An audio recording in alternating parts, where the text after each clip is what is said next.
Hey guys, another short video here on how to change the battery on the connector on a battery. Sometimes happens if you get the battery has the wrong connector on it for your charger or for your cars, trucks, boats. Usually not a big deal, but I'm just sharing what I have learned over the years that helps me. For example, you need to remove this connector, but then the issue is if you have a battery and you have two bare wires at the other end, the risk of shorting them out is fairly high. So what I do is I just usually do one at a time to keep the risk low. So I'll just clip this right off. I don't need the connector here. So you have only one bare wire at a time, so the risk of shorting it out is fairly low. So I'm gonna remove the isolation here.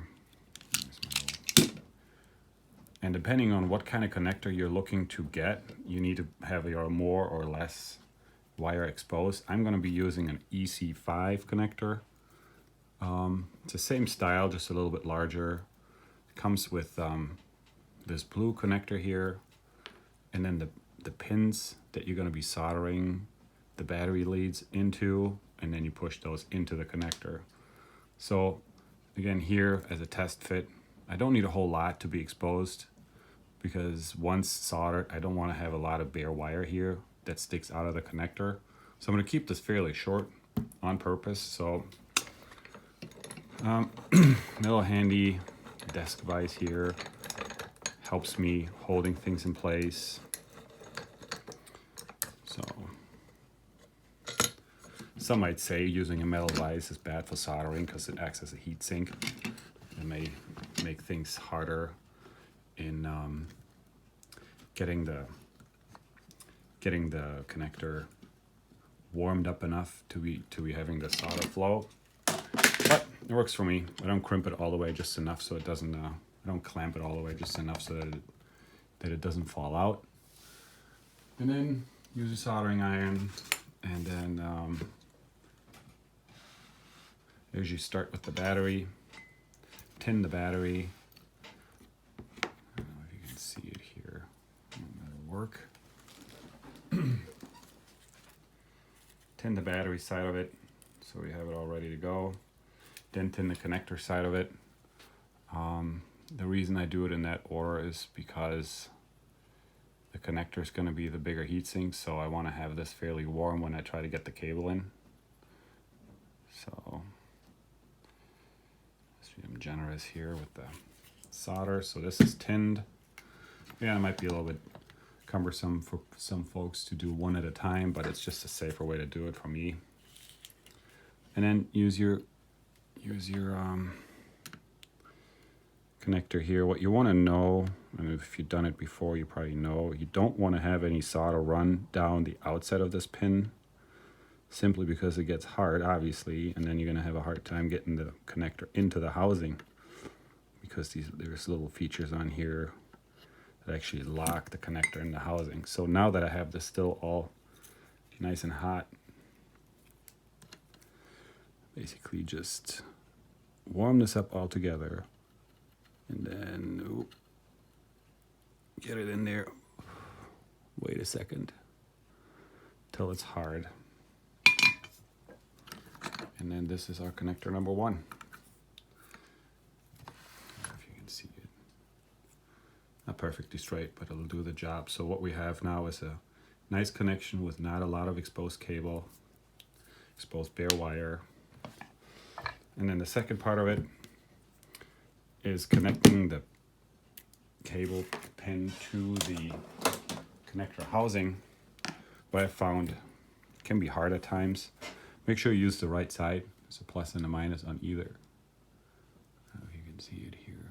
Plus and minus on either. So this actually goes into the minus side. Enters from here. And then I usually just use a flat blade screwdriver. Try to not mess up your hands, but push it in and then wait for the click. That's that.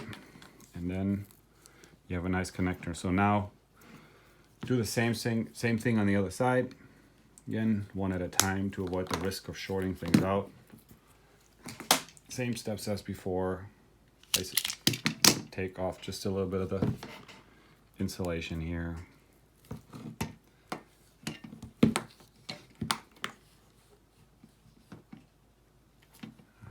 You can see this. Nope, not at all.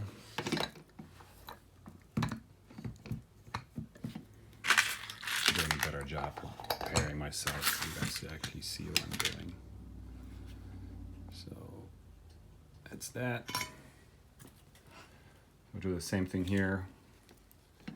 Tin that, those leads.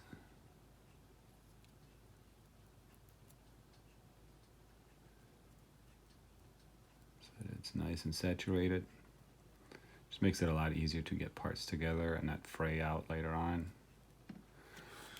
Should be good. Take another one of these pins.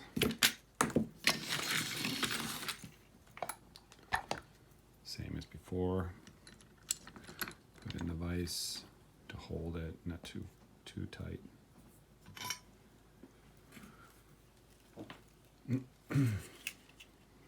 And then same as the other one, warm it up.